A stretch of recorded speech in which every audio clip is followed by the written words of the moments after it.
This week on A Lively Experiment, the state budget is unveiled following late-night negotiations at the State House.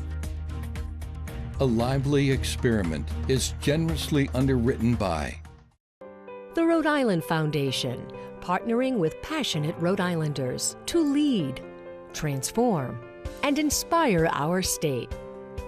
Learn more at rhodeislandfoundation.org. For 30 years, A Lively Experiment has been helping us understand the most important issues facing Rhode Islanders. Hi, I'm John Hazen White Jr., and I'm proud to be a sponsor of this great program.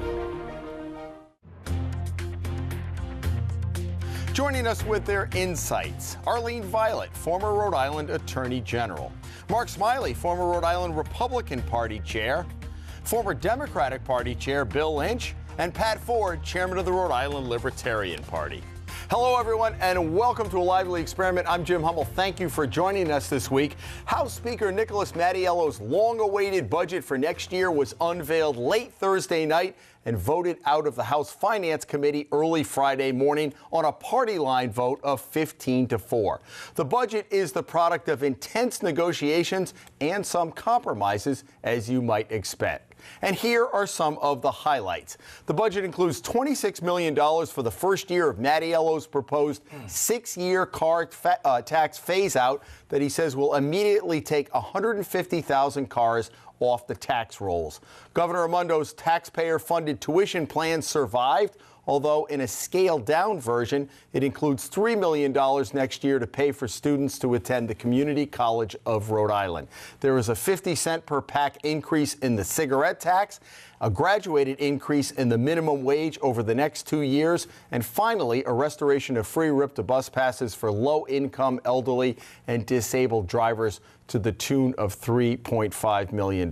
This all happened late Thursday night. It's a lot to digest, and we will over the course of the week. But Arlene, let's start with you at first blush, your reaction. A $9.2 billion budget for the state of Rhode Island is an obscenity. Okay. Well, we'll get back. Let's go around. Well, I don't disagree at all. It's an obscenity. New Hampshire right now has got a larger population, and they're at $6 billion annually. What are we doing? And we come up with structural deficits and revenue shortfalls, and we're increasing spending. There was compromise. The governor had wanted to get through the taxpayer-funded tuition. That gets scaled back a little bit, but the car tax. Thoughts on that? Yeah, I mean, I think it's a great budget, obviously, and I think it is a result of some compromises that everybody made, the governor, the Speaker of the House, the Senate President, working with the House Finance Committee in particular, and it addresses the car tax. People hate the car tax. I do, so we're on the road to getting rid of the car tax. It gets in place Governor Raimondo's priority of starting, at least, there's nothing wrong with starting small with a college tuition program that is really a workforce development and an economic tool for the future of the state. And I think that generally speaking, they did a great job in a difficult year. Revenues obviously are down, so there was some struggles that had to be made, some tough decisions had to be made.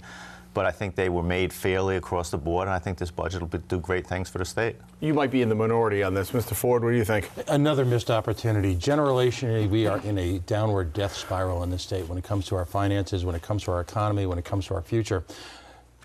There's no hallelujah moment here. There's no stroke of genius. This is more middling mediocrity. We cut spending by $25 million. Now, I'm a product of the New Jersey public school system, but that's a really low percentage in a state bloated by excessive middle-income salaries, in a state with a burgeoning pension crisis, despite its, savior being governor. But there's no imagination here. There's nothing that says to the rest of New England, to the rest of the country, we're here to become business-friendly. We're here to provide dynamic growth. Nothing. Bill, what about the fact... I'll tell you what the rest of the country did here, including Massachusetts, is that for the first time since 2001, Rhode Island has one of the lowest unemployment rates in the country. It also has the lowest actual 2001, working rates in the it country. was one of the highest. So I happen to think that we're moving in the right direction under the leadership of the governor, the speaker, and the Senate president. And by the way, our unemployment rate, everybody likes to talk about Massachusetts, how great Massachusetts is. As of yesterday, our unemployment rate in Rhode Island is lower than Massachusetts is. I think there's an indicator as to they're talking about the 150,000 cars that are dropping off the car tax. Those are cars that are 15 years or older. Why are we in Rhode Island? We couldn't possibly have 500,000 cars. 150,000 of them are 15 years or older. That's an indication. We have a million of vehicles our poor. actually registered. It's stunning. There's a million vehicles for a million people. Arlene? Well, I think at least Gina Raimondo got the CCRI component, but in some ways it's a parody of itself. It's almost like it has to justify the $450,000 that was spent by the governor's National Governor's Political Action Committee. You know, if you are poor, and that was one of the pitches, we want disadvantaged people to take advantage of education. They're already on Pell Grants. They already have tons of grants that they can access. I guess allegedly this piece is going to cost $3 million. But the program isn't targeted. We should be looking at basic skills, which you alluded to. But the other part of it is it should be geared toward the jobs that we actually need. So if I wanted to be, for example, an art major, why should taxpayers, period, underwrite that? If there's no art history jobs that are available here, that has to go back to the drawing board and completely be redone. And no means testing either. No means Came out with testing. you got to stay for 2 years after you graduate and have a Totally 2.5 unenforceable. GPA. It's a wish. It's not in the legislative language. Let me ask Go you back about, to the drawing board. Let me ask you about the larger issue. Go ahead. One of the things I would sometimes I like coming on here because Arlene and I tend to agree occasionally. And one of the things that we agree on is this workforce training component of what we're doing here in Rhode Island. And a perfect example is go down and talk to the people at Electric Boat. When Gina Raimondo took office, they met, and there was an inability of Rhode Islanders to fill jobs that were readily available. So what the governor did with the help of the Speaker and the Senate was to tailor a training program, particularly for welding, and go out and actually tailor the program around job openings. And in less than 2 years, that's become a huge success, and it's now expanding. So that you're right, and that's exactly what the Democratic leadership has been doing. Until we address the systemic failure of the primary school systems in this state, yes, you can continue to take scattershot Hail Mary passes at individual companies who are politically connected and claim some type of victory while simultaneously watching the actual employment count in this state decline, not only on a statewide level, but also on a targeted level. This economy is in collapse in this state, and no individual ribbon-cutting ceremony held by the governor is going to prove otherwise. Her death-like embrace of the Commerce Corporation has been an abysmal failure. We spend millions of dollars on wasted tax breaks for companies who have no allegiance to the state, and yet we're going to point to one abstract number and we're going to say, well, the unemployment rate's lower than Massachusetts. Which unemployment rate? It bears no relevance whatsoever to the average working Rhode Islander. Yeah, well, the average Rhode Islander is very concerned about unemployment because they want to have a job, and that's what they now have. And none of the focuses of the Raimondo administration are actually addressing In addition to which, we've added 17 new businesses in 17 months to Rhode Island, have relocated here. And how many have failed? They haven't even started most of them Yeah, that's yet. the issue. Right? We really don't know. The jury's still out because one good thing in her proposal is that you actually have to produce the jobs before you start getting the credits. So that was leap years ahead of what had been quote unquote just giving it away. economic development. Right. Didn't we under learn other from 38 administrations. Studios that leading with the job card is ultimately what kills businesses? If you're going to provide incentives that are targeted to that, you know, business have to grow and become healthy before they can just go out and employ people. You must be packed up. You must have your car packed up, ready to move out of Rhode Island as soon as this show's over. with current administration, there's lots of one people way they in that earn boat. fine money is to rescind the tax credits they gave to some corporations who didn't keep their job goals, like CVS, Blue Cross Blue Where's Shield. the leadership on Get the money back Exactly. from them. So there's got to be much more accountability, but at least we're moving in that direction. But rescind that money and get those millions of dollars back into our budget. All right, to be continued. I'm sure we'll talk about this next week as this will work its way through the House floor and then over to the Senate. The Senate, by the way, says they will take a careful look. There was no endorsement or opposition last night. We're taping on a Friday morning. All right, we move on to a topic we talked about last week. It was the subject of much discussion. Frank Montanaro, who is the head of the JCLS, receiving $50,000 worth of free tuition because he was on leave to protect status, as they say, from his job at RIC, even though he had been head of the JCLS for 3 years. Martinaro, Arlene, we were talking off camera. Sometimes when you get ambushed by a reporter, you do anything to get rid of him. He said, "Oh, I'll show the documents." Now he does not want to show the documents that led to this. So we don't know who approved it. It needed approval. Yeah, this transported me back to the late 70s, where things were quote unquote legal as well, where people in the legislature were able to get time for passing out milk in the cafeteria when they were 12 years John old. Orabona. You were rejected into the Navy or Army because you had flat feet, but you could still buy your military time. You could stay home and take care of your child and children for 10 years and still buy pension time, as did the Speaker's sister. Now we have the very same thing here with this kind of double dipping, and I really hope Tim White or some investigative reporter will look also to see how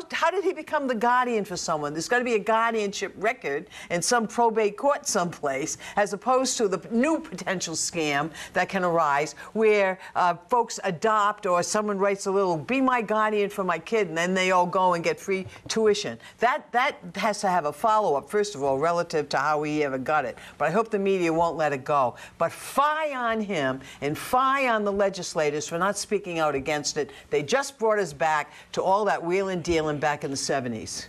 The Speaker said, I don't want to get in, it's not really my issue. It's a benefit issue, but it looks bad, Bill. It looks bad, but I want to say two things. One is that I believe it's being looked at and under investigation now, and that'll run its course.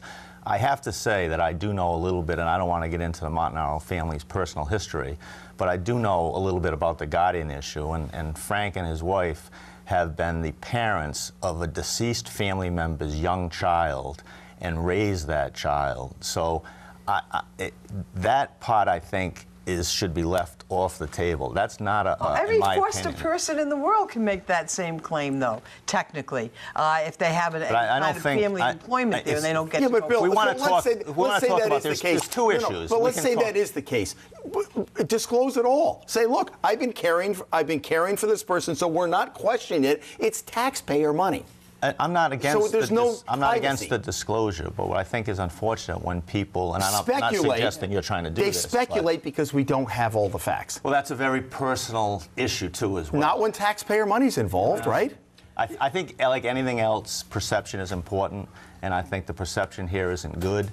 Whether or not it was permissible and the way it was handled, I think, will come to fruition. But I think there's some resistance to getting into personal discussions about something that's so devastating and part of Then don't take the tuition. That's right. Don't take it. Right. This is the white collar version of being pocked on the job.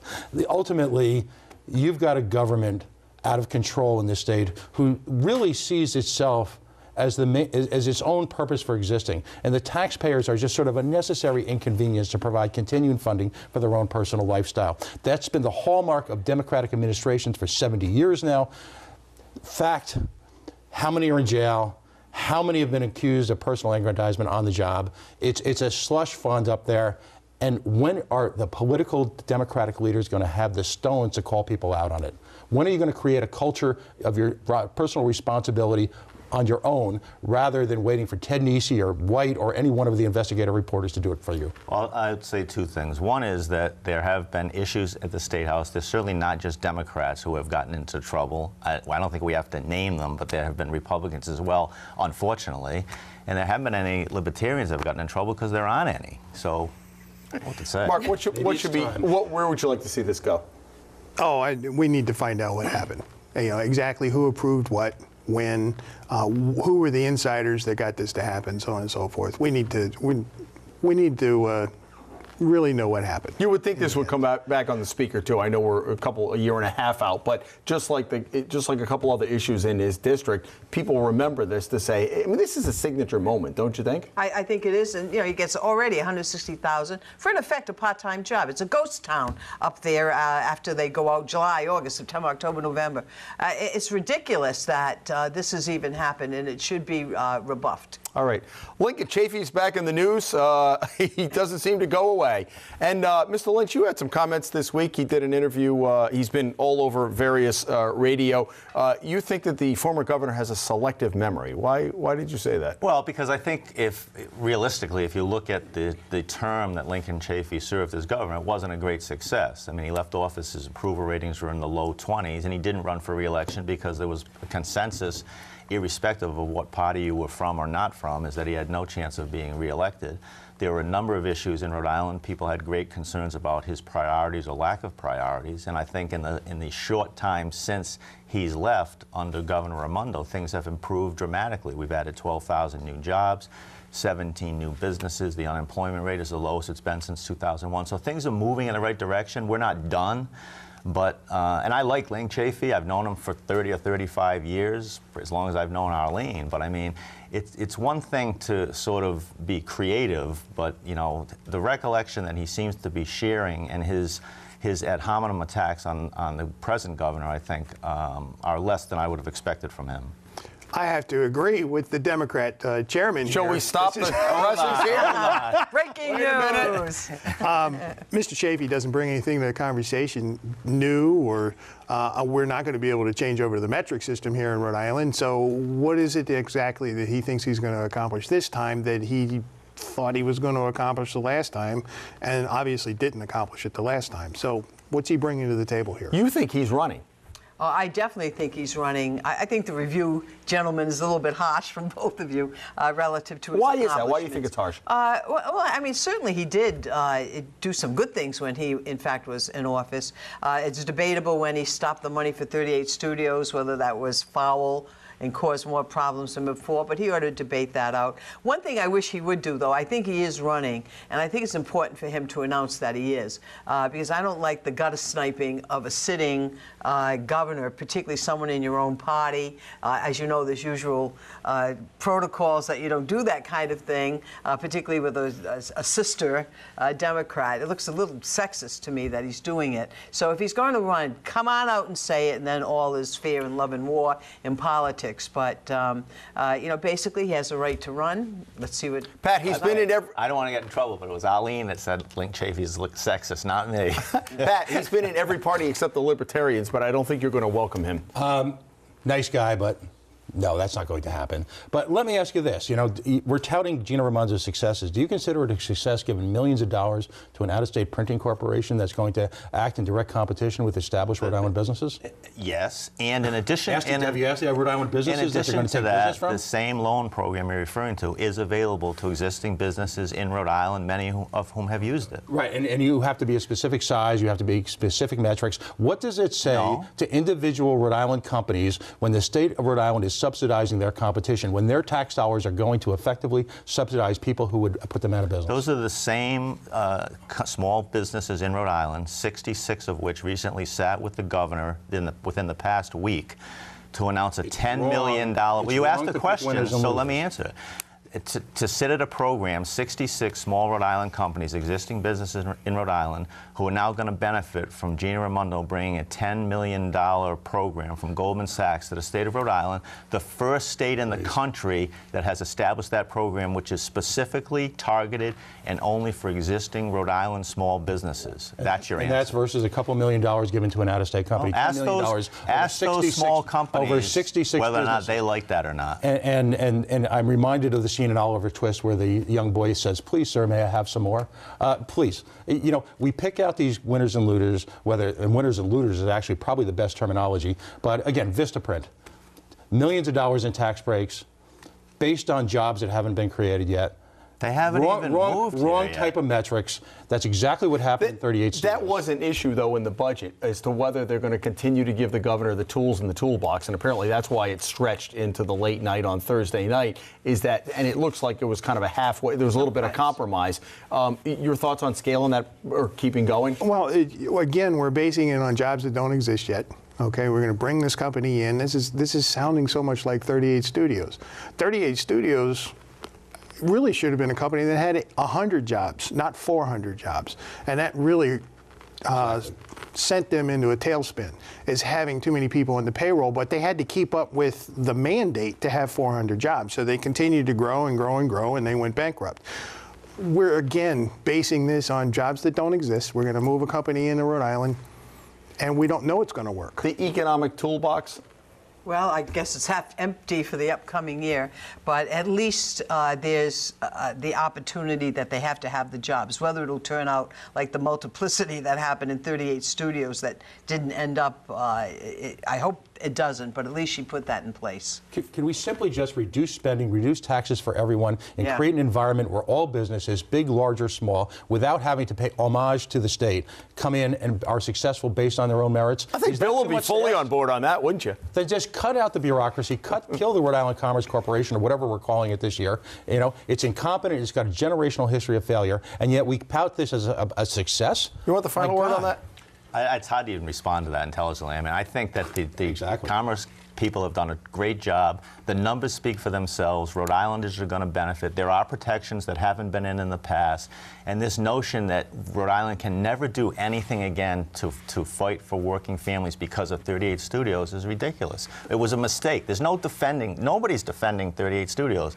But the fact that we're going to now in Rhode Island do nothing for the next 20, 30, 40 years because of Studios 38 makes no sense. Except I know you said the last word, but except that we were about to repeat it because with the Poor Sox bill, the $71 million guarantee was going to come from our budget in case that proposal didn't work. I know you're from Pawtucket, but right. fortunately But it didn't well, pass. that's because of the Pat Fords of the world, frankly. Well, I like Pat, but I don't know if the Poor Sox deal was put on hold because of Pat We Ford. haven't I learned haven't the heard lesson. that. I guess the point I'm saying is we haven't learned the lesson. It made it into legislation that was sponsored. All right, as if we haven't had an outrage enough, let's go to outrages. Mr. Smiley, what do you have for an outrage this week? The Providence Journal headline yesterday with a man that actually got shot because he was a Republican down in Washington. They wanted to lead with Trump under investigation for obstruction of justice. That's the headline, big bold letters across the top.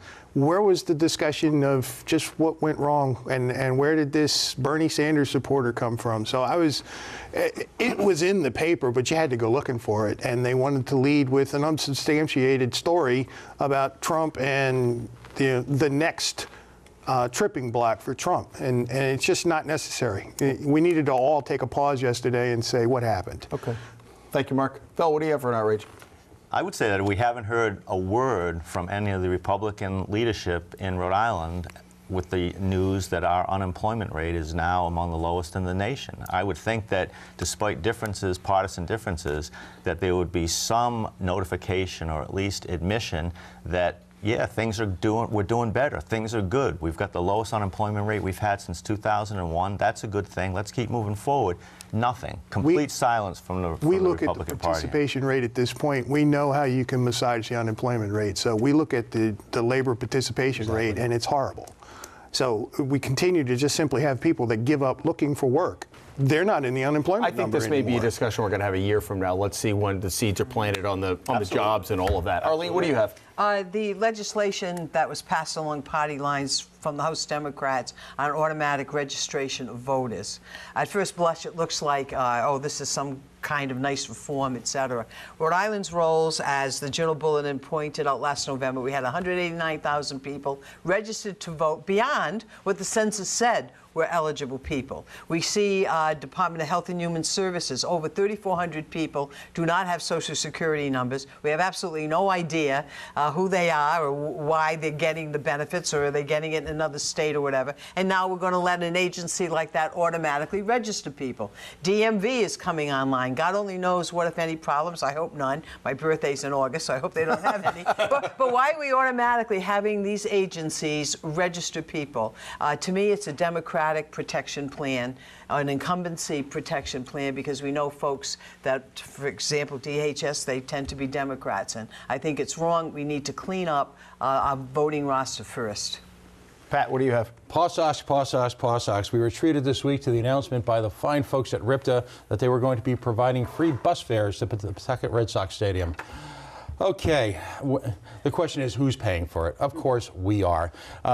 After a few phone calls and a few tossed footballs back and forth, I found out that the Fixing America's Surface Transportation FAST Act was going to pay for it, which is supposed to provide a flexible funding source for state and local government to help meet the requirements of the Clean Air Act. And of course, it was paid for under the auspices of the Highway Trust Fund. If you want to understand why people loathe government, it's for exactly reasons like that. How many other private businesses in the state is RIPTA providing door-to-door transportation to? I doubt there are many. It's inappropriate. It's outrageous. We talk about the Clean Air Act. What has that got to do with baseball stadiums? This is cronyism at its worst. In a state where we just had to argue, and people pretty much were going on hunger strikes to get funding back for the free bus ride program, we're just giving away money willy-nilly to private organizations. Do you know how much money is being committed to that? I've asked for that number, and I've yet to find out. Right. Regardless, it's inappropriate, and that's the kind of madness to stop. And by the way, the question brings, do the pod talks have to pay for anything? We'll find out. All right. Thank you for that. We have just a couple of minutes left. We are taping this on a Friday morning. By the time you watch this, former House Finance Chairman and Representative Ray Gallison of Bristol will have been sentenced. Arlene, let me go to you because he's asking for a 3-year sentence. The guidelines the government wants 5 years. I mean, it was just horrible stuff. He's, embezzling from a friend and somebody's dead and he's using the credit card. Disability. Yeah, all of that. Just as you look at this case, Threatening an FBI agent. Yeah. Throw that in there. Yeah, back off. Don't you know who I am? Classic If line. anything, it should be an enhancement, but justice demands at least he gets a 5-year sentence. And yes, he did. It was part of his duties because he was sending a grant to a place where he was getting a salary. So 5 years minimum should be the sentence. 3 years will be a total giveaway, and I'll be disappointed if that's the sentence. Anybody else on that? I have a statement. When this story first broke, there were allegations that there was prostitution involved. Within 48 hours, it went silent. And it has been silent ever since in the news media. What's the cover-up? That didn't just fall in out of the sky. What was the story there, and why haven't we ever heard anything And involving some State House personnel and money and all of that. I heard the same thing. Either that, or you're right. There were initial innuendo and rumors. Maybe there weren't any, and that's why we haven't heard anything. I mean, that's certainly possible. In terms of the sentencing, I agree with Arlene. I mean, people, I don't care what party you're from or not from, if you abuse the public trust. And in this particular instance, I think it's spilled over into his legislative duties. The punishment should be severe. I don't care who you are, what party you're from. That's the way it is.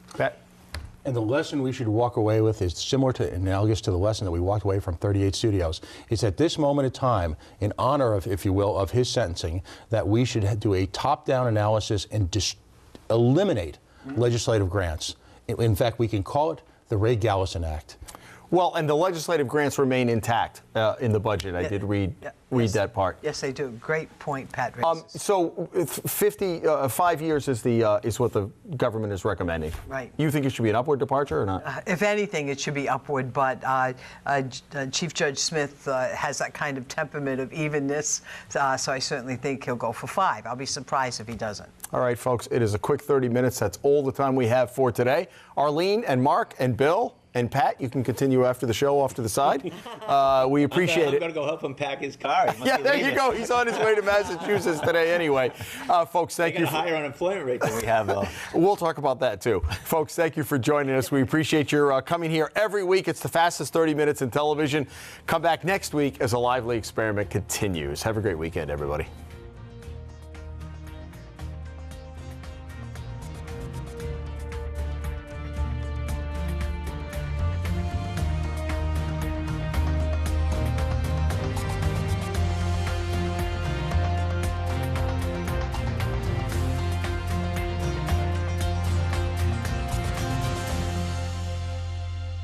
A Lively Experiment is generously underwritten by The Rhode Island Foundation, partnering with passionate Rhode Islanders to lead, transform, and inspire our state. Learn more at rhodeislandfoundation.org. For 30 years, A Lively Experiment has been helping us understand the most important issues facing Rhode Islanders. Hi, I'm John Hazen White Jr., and I'm proud to be a sponsor of this great program.